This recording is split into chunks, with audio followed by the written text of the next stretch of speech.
Avec tout ce qui se passe dans le monde, suivre l'actualité est essentiel. Pour faire le point sur la politique américaine, les nouvelles internationales et les sujets de l'heure, retrouvez Christian Latreille et nos journalistes. Sur le terrain, en semaine 16h, heure de l'Est, ici RDI.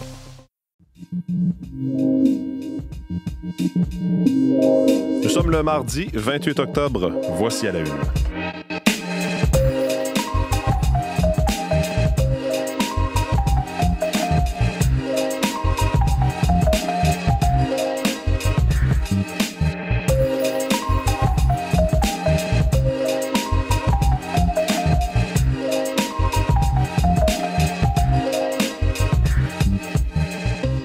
Bonjour, bon mardi, j'espère que vous allez bien. Bon début de journée, Mathieu Bellumeur au microphone. Bienvenue à cette nouvelle édition d'À la Une. Avec moi déjà en studio, Julie-Jasmine Boudreau et Véronique Méran. Bonjour à vous deux. Bonjour. Est-ce qu'il y en a une de vous deux qui a écouté le baseball jusqu'à la fin hier? Je me suis levée tantôt, puis c'était pas terminé. C'était pas terminé? C'est vrai que ça finit tard. Ça finit tard, ça a fini autour de 3 heures ce matin, peut-être un peu avant. Un des matchs les plus longs dans l'histoire du baseball. Olivier va venir nous en parler tout à l'heure. Les Dodgers ont finalement gagné, mais un match complètement fou. 18 manches, comme deux manches en un. Alors, c'est quand même quelque chose. On va parler de ça, bien sûr, ce matin. Véronique, on continue de suivre la trajectoire de Mélissa, là, qui, en tout cas, selon les dernières nouvelles, ce que je voyais, l'ouragan s'approche ou est tout près de frapper la Jamaïque. Là. Tout à fait. Bien, à 180 km au sud-ouest encore de Kingston ce matin. Vous voyez, hier matin, on se parlait, je vous disais, à 205 km au sud-ouest de Kingston. C'est dire que la tempête se déplace lentement. Très lentement. Bon, supposé prendre une tendance un petit peu plus nord-ouest aujourd'hui, accélérer un petit peu sa vitesse, touchera terre, assurément en Jamaïque. L'incertitude, c'est quand exactement. Assurément, les effets se font déjà sentir de ce côté-là, mais le centre de la tempête va toucher terre aujourd'hui, selon le Centre national des ouragans. Du côté de la Jamaïque, est-ce que ce sera un petit peu plus tôt en journée, un petit peu plus tard? C'est ce qu'on surveille. Mais chose certaine, avec ces vents de 280 km à l'heure, Mélissa devient l'ouragan le plus puissant, je dirais, de l'année là, 2025, tout bassin confondu. Donc, vraiment, un ouragan de catégorie 5 est quand même assez fort. Et une fois que la Jamaïque aura été touchée, évidemment, on parle de 1000 mm de pluie par endroit jusqu'à mercredi. C'est 1 mètre de pluie, ça commence à en faire de l'eau. Très montagneux, la Jamaïque, donc glissement de terrain, inondation. Et ensuite, cap sur le sud-est de Cuba, mercredi matin et les Bahamas, mercredi après-midi. Alors, il y aura encore aussi de fortes pluies là, localement sur l'ouest d'Haïti. On pourrait avoir encore 500 mm d'eau. Donc, Mélissa, oui, à surveiller dans les prochaines heures, touchera terre du côté de la Jamaïque, mais ce n'est pas fait encore. C'est pas fait encore. Il y avait beaucoup d'inquiétudes et d'appréhension, des gens qui se préparaient comme ils le pouvaient. On va continuer de suivre ça donc dans les prochaines heures. On vous reviendra avec les prévisions de la météo au pays dans les prochaines minutes. Julie Jasmine, on est beaucoup dans tous les médias partout au pays à la recherche de façon de conserver ou d'attirer des publics, pas seulement pour pas que ces gens-là aient que sur les grandes plateformes américaines. Voilà. Pensons à Netflix, Disney et compagnie. Puis Radio-Canada lance des plateformes destinées particulièrement aux jeunes, au public jeune. C'est ça, c'est 2 chaînes numériques et ces chaînes-là ont été lancées hier. Alors, et moi, j'ai testé le produit avec les petits hier. Je peux vous dire, ça fait le bonheur des enfants, mais des parents aussi. Parce que c'est simple, c'est efficace, il n'y a pas de publicité, c'est gratuit, c'est en continu. Bref, j'ai hâte de vous en parler parce que vous parlez justement, les jeunes, les adultes aussi délaissent la télé traditionnelle, mais c'est très marqué chez les petits notamment. Mais en même temps, si on commence à leur donner certaines habitudes plus jeunes, ils risquent de consommer des médias locaux canadiens plus tard en grandissant. OK, on s'en reparle un peu plus tard. Justement, parlons de baseball. Freeman sends a fly ball to center field. Varsho's going back before the clock strikes midnight. Freddie Freeman has ended it. It's a repeat hero. Alors, Freddie Freeman, qui l'a fait, Freddie Freeman, qui est un joueur des Dodgers de Los Angeles. Vous n'avez pas écouté ça jusqu'à la fin. Vous avez peut-être vu la fin du match en rentrant au bureau ce matin, vous, Olivier? J'ai vu les extraits avant de quitter la maison, mais ça venait tout juste de se terminer. C'est ça. Exactement. Oui, parce qu'effectivement, 18 manches de baseball hier pour en arriver à déterminer le vainqueur dans ce 3e match entre les Blue Jays et les Dodgers. Victoire de 6-5 des Dodgers de Los Angeles. Et donc, ce circuit de Freddie Freeman, un circuit en solo en 18e manche pour clore le débat contre Brandon Little. Le releveur des Blue Jays de Toronto, vous l'avez dit, 18 manches, ça égale le record du plus long match en Série mondiale. Ça a duré 6h39 minutes de jeu, imaginez. Et ça a été tout un match avec beaucoup de rebondissements. Parmi ceux qui ont marqué ce match, c'est Shohei Ohtani qui a frappé 2 coups de circuit, dont le coup de circuit égalisateur à 5-5 en 7e manche. Imaginez, on était à égalité en 7e manche et il a fallu attendre d'arriver en 18e manche pour en marquer un autre point. Vous imaginez à quel point c'est long. 10 lanceurs des Dodgers sont allés au monticule pour ce match. C'est un record. D'ailleurs, il y a même le vieux Clayton Kershaw qui s'est présenté en relève. Donc, vraiment un match extraordinaire. Un match difficile aussi pour les Blue Jays, j'ai l'impression, à accepter parce qu'ils avaient à un certain moment l'avance. Tout ça à Los Angeles dans un premier match numéro 3 là-bas contre les Dodgers. Mais le héros de la soirée, ça aurait été donc Freddie Freeman avec ce circuit. Il répète parce que l'an dernier, il avait fait le même tour face aux Yankees, un grand chelem frappé en Série mondiale pour donner la victoire à son équipe. Puis hier, je pense qu'il était content de retraiter au vestiaire, de pouvoir aller se reposer avant le match d'aujourd'hui. On l'écoute. To have it happen again a year later to hit another walk-off, I don't. It's kind of amazing, crazy, and I'm just glad we won, and we're up 2-1, and we got our Shohei on the mound tomorrow.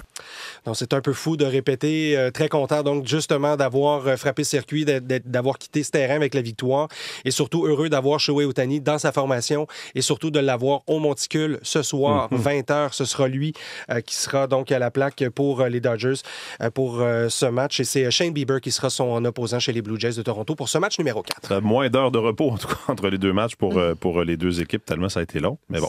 C'est un peu plus de 12 heures. J'ai pas fait le calcul. Il n'y en a pas beaucoup. Il n'y en a pas tant que ça. Il n'y en a pas tant que ça. OK, au tennis, malgré un forfait la semaine dernière, Félix Auger-Aliassime est de retour sur le terrain aujourd'hui à Paris. Parce qu'il avait déclaré forfait en quart de finale et donc on a appris la nature de sa blessure, une blessure au genou qui ne l'a pas empêché quand même de se présenter au Masters de Paris, tournoi qui débute pour lui aujourd'hui. Et il se sent confiant malgré tout, physiquement, des petits bobos qui sont peut-être liés avec l'âge. On l'écoute. Ouais, c'est des douleurs qui reviennent, un peu des douleurs du passé. Je pense que j'ai des cicatrices qui commencent à être assez présentes dans ma carrière, donc avec les années. Mais dans tous les cas, ça récupère bien là ces derniers jours. Aujourd'hui, je me suis entraîné, je me sentais bien. Donc bon, tout devrait être OK pour jouer demain. À 26 ans, des vieux bobos quand même, le wow. Ouais, c'est vieux, ça. Il avait déclaré forfait en quart de finale à Bâle. Et il est donc à Paris aujourd'hui, match contre Francisco Comessana. Ce sera un petit peu plus tard ce matin. Merci beaucoup, Olivier. Plaisir. Bonne journée. Alors, allons avec ces prévisions de la météo pour aujourd'hui. Ensoleillé pour bien des régions. Bien des régions, oui. Et une belle journée aujourd'hui, une belle journée demain. On a peut-être quelques petits brouillards ici et là ce matin. Un petit vent du nord-est qui sera peut-être un peu plus perceptible qu'hier aussi.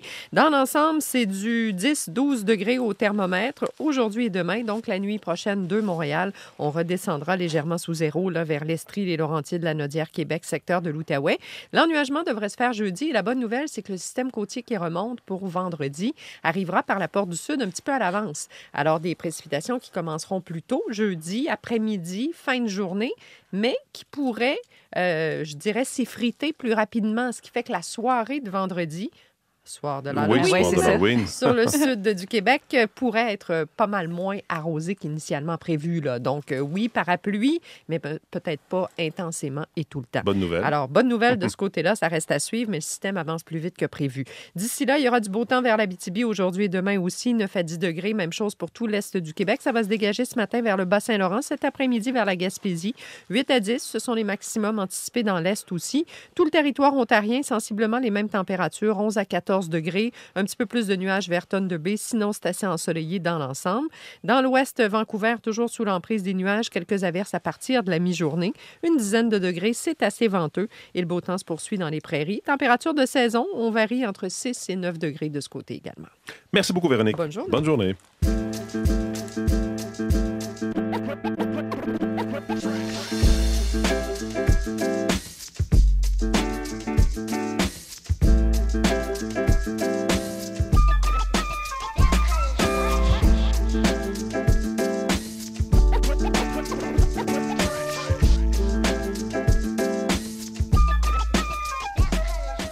À À la une des quotidiens ce matin, commençons par Le Devoir de ce matin qui publie en une cette photo de l'abribus où un bébé, un nouveau-né a été retrouvé hier.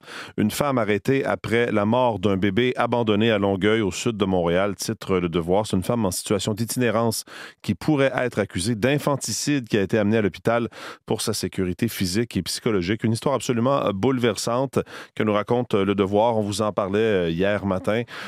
C'est un texte de Léo Mercier-Ross qui donc raconte que cette femme de 33 ans a été arrêtée en lien avec un nouveau-né qui a été abandonné lundi matin. Selon les informations du Devoir, elle serait passée par une ressource qui vient en aide aux personnes en situation d'itinérance avant la découverte du nouveau-né. Un suivi en santé psychologique et physique sera effectué. Le décès qui a été constaté à l'hôpital. La femme aussi a été transportée à l'hôpital, pourrait faire face à des accusations. L'identité de la femme arrêtée ainsi que les détails sur l'identité du bébé n'a pas été partagés par les forces policières.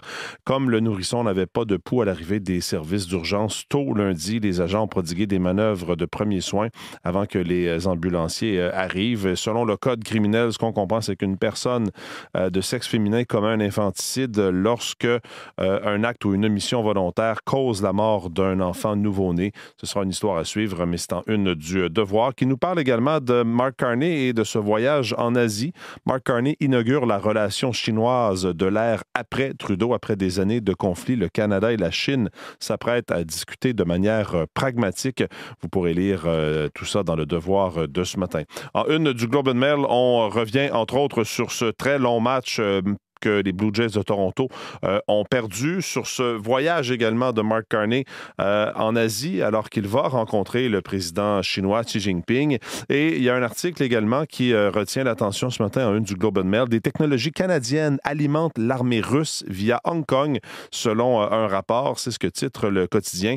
Des millions de dollars de technologies canadiennes qui auraient été expédiées par un vaste réseau de sociétés écrans basées à Hong Kong pour alimenter la machine de guerre russe, selon une enquête menée par une organisation de défense des droits de la personne, des groupes qui publient donc un rapport de 49 pages et qui retrace un peu le chemin de composants électroniques et aérospatiaux canadiens qui se retrouvent dans les armements russes utilisés en Ukraine, souvent ou en fait pas mal tout le temps, sans que les compagnies qui produisent ces équipements-là soient en mesure de savoir où se termine, où s'en va, où est acheminé leur équipement. Et donc, ça tombe entre les mains de l'armée russe. Vous pourrez lire ça dans le Globe and Mail de ce matin. Sur le site de Radio-Canada, c'est mon collègue des décrypteurs, Jeff Yates, qui écrit un texte sur l'intelligence artificielle. Élection municipale, l'intelligence artificielle fait preuve d'un parti pris envers certains candidats, même si les entreprises ont un devoir moral de ne pas avoir un biais politique, selon un expert à qui Jeff Yates a parlé. Il y a quand même des plateformes qui vont tendre vers un candidat ou un autre. C'est le cas notamment de ChatGPT. Lorsqu'on a demandé de choisir un candidat à ChatGPT, le robot conversationnel répond que si moi je devais voter en me basant uniquement sur les programmes publics, la gouvernance passée et les priorités affichées, je pencherais pour Luc Rabouin. C'est ce que dit donc le robot conversationnel. Grok de l'entreprise d'Elon Musk, XAI, préfère plutôt Soraya Martinez-Ferrada en citant son expérience. Bref, exercice intéressant auquel s'est livré Jeff Yates. Ça pose toutes sortes de questions, évidemment, parce que ces robots conversationnels d'intelligence artificielle font de plus en plus partie de nos vies. Peut-être que vous vous tournez vers ces robots quand vous avez certaines questions. À lire ça sur le site de radiocanada.ca.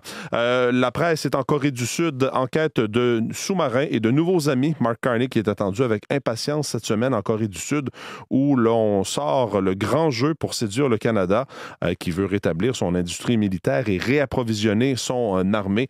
Donc, la Corée du Sud va être sur la première ligne pour aider ou vendre des produits au Canada pour son armée, entre autres ces sous-marins produits par la Corée du Sud. Et je termine avec le Journal de Montréal, champion du harcèlement malgré un bracelet anti-rapprochement. On raconte l'histoire d'un Montréalais qui a été reconnu coupable de harcèlement après avoir provoqué 93 alertes avec son bracelet anti-rapprochement en un peu plus de 2 mois dans le but de terroriser son ex-conjointe. Donc, malgré le fait qu'il ait ce bracelet anti-rapprochement, ça ne l'a pas empêché de s'approcher justement de cette ex-conjointe et de faire sonner son bracelet anti-rapprochement. À lire en une du Journal de Montréal de cette année. De cette journée.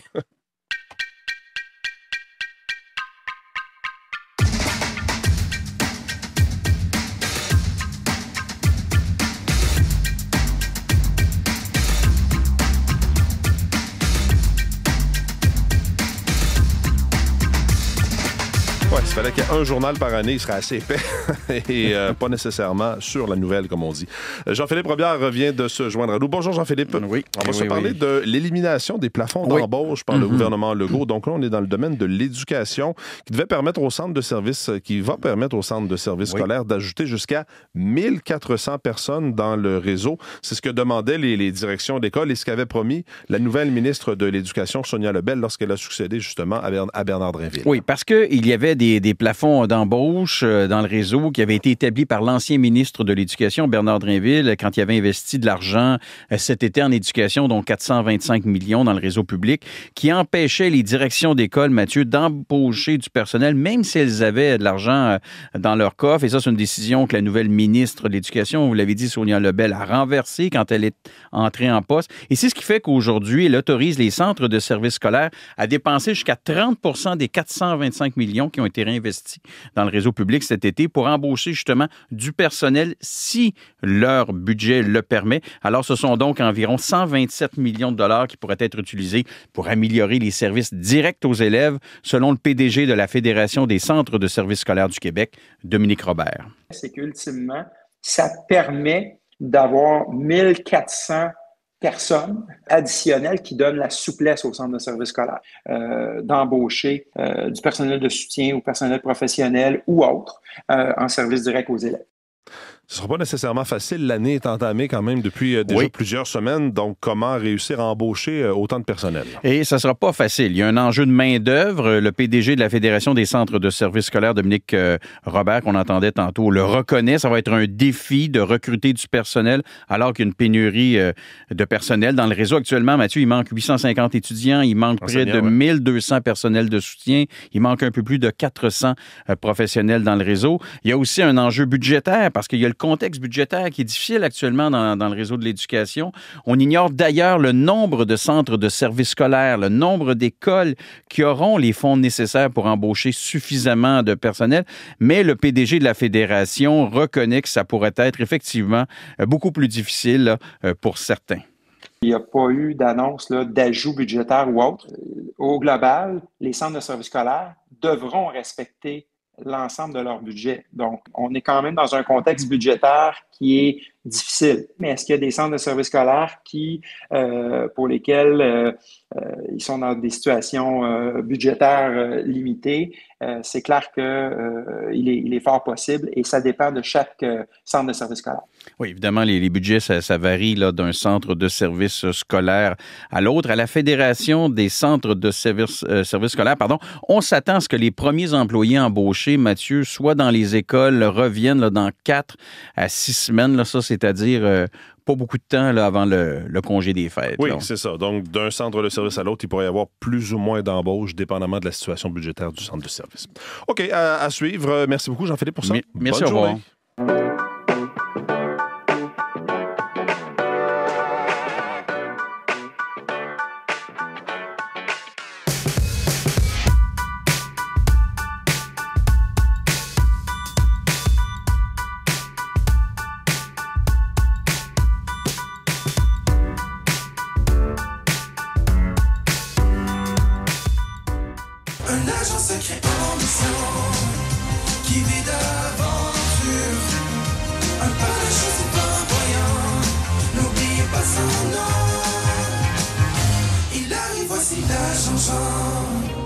C'est un personnage, Julie Jasmine, la Jean-Jean, qui est quand même connu d'un public jeunesse. Oui. C'est un personnage qui roule sa bosse, disons-le comme ça, depuis quand même quelques années. C'est le thème de l'émission. 10 ans. En fait, oui, parce que les BD datent de 2011. OK, c'est pour ça que mon garçon a 10 ans demain. Alors, c'est pas mal dans ma vie depuis un petit bout. Oui, c'est ça.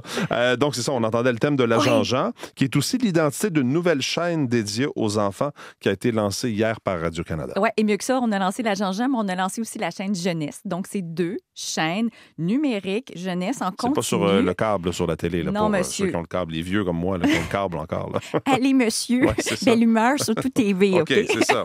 C'est numérique. Alors, c'est gratuit et c'est surtout sans pub. Et donc, ça s'enchaîne. C'est une bonne vieille formule, un peu comme un Canal Famille à l'époque, si vous voulez. Ça vous donne une bonne idée. Donc, c'est pas sur demande. Celle de la Jean-Jean, c'est, oui, le titre donc de cette chaîne-là, mais c'est aussi tout l'univers imaginé par Alex A, qui est l'auteur, finalement, des BD de de la Jean-Jean. Et ça, c'est plus pour les 5 à 9 ans. L'autre, c'est pour un petit peu plus jeune. Ça s'appelle Jeunesse. C'est les 3 à 7 ans. Puis là, on va retrouver, entre autres, Petit Ours Brun ou encore Arthur l'Aventurier, qui est un personnage d'ici iconique au Québec. Mes enfants l'ont tellement... On a tellement écouté ces chansons. Ça. Alors, on dit qu'en grande partie, ce sera du contenu canadien qui sera renouvelé aux 3 mois. Et ça se trouve sur Tout TV. Je vous en glisse un mot. Là, vous allez voir l'onglet Jeunesse en haut. Et ça facilite. Dieu que ça facilite la vie des parents. Parce que c'est pas rare qu'on part des fois à YouTube parce qu'il y a des contenus qu'ils aiment. Mais vous savez, hein, c'est ça. Puis on n'a pas le contrôle non plus sur ce qui s'enchaîne, alors que là, vous avez un contrôle de qualité, bien sûr. Et on le sait, on en parlait tantôt, les jeunes délaissent la télévision traditionnelle. Écoutez, ça, c'est une statistique qui est vraiment intéressante puis un peu alarmante. Fait que je comprends que du côté de Tout TV, on a vraiment hier signifié l'urgence d'agir. C'est que l'écoute de la télévision traditionnelle a fondu de 44 au cours des 3 dernières années chez les 2 à 11 ans. 44 Alors voilà. C'est pas parce qu'ils n'écoutent plus la télé, c'est qu'ils sont sur d'autres plateformes. Exact. C'est ça, là. Fait que c'est la télé Ça pourrait être une bonne nouvelle parce que tout le monde joue dehors, mais c'est parce que les écrans restent dans nos vies quand même. Là. Voilà. Un documentaire sur la carrière de Paul McCartney, mais après la séparation d'avec les Beatles, va sortir en février prochain. Oui, on parle d'archives, d'images inédites au moment où il est devenu un artiste solo. I was on my own for the first time. I had to look inside myself. Alors, la bande-annonce a été dévoilée hier. Ça s'appelle Men on the Run. Ça, c'est le nom du documentaire inspiré de la chanson et de l'album du même nom au moment où il a fait son groupe avec sa première épouse, Linda McCartney. Alors, et Paul McCartney, 83 ans, a dit ceci. À cette époque, les Beatles venaient de se séparer et il s'est dit, mais qu'est-ce que je vais faire maintenant? Comment pourrais-je faire quelque chose d'aussi bien? Il va y avoir un certain vertige là, quand on quitte les Beatles et qu'on se lance dans une carrière solo. Mais ça a plutôt bien été, disons-le. Alors, oui. Ce sera sur Prime Video à partir du 25 février prochain. Puis il y aura une sortie aussi limitée dans certaines salles de cinéma. Une pièce que vous connaissez très bien, probablement, et qui a 50 ans aujourd'hui.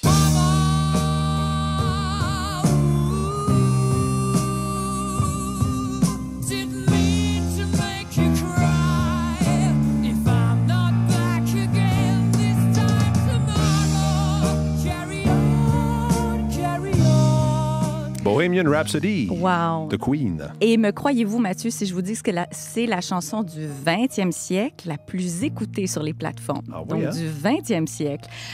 Puis c'est la chanson Étoile, bien sûr, de Freddie Mercury et son groupe. Je dis Étoile, mais en fait, c'est plus ovni. Là. On a 6 minutes, pas de refrain, 3 styles différents.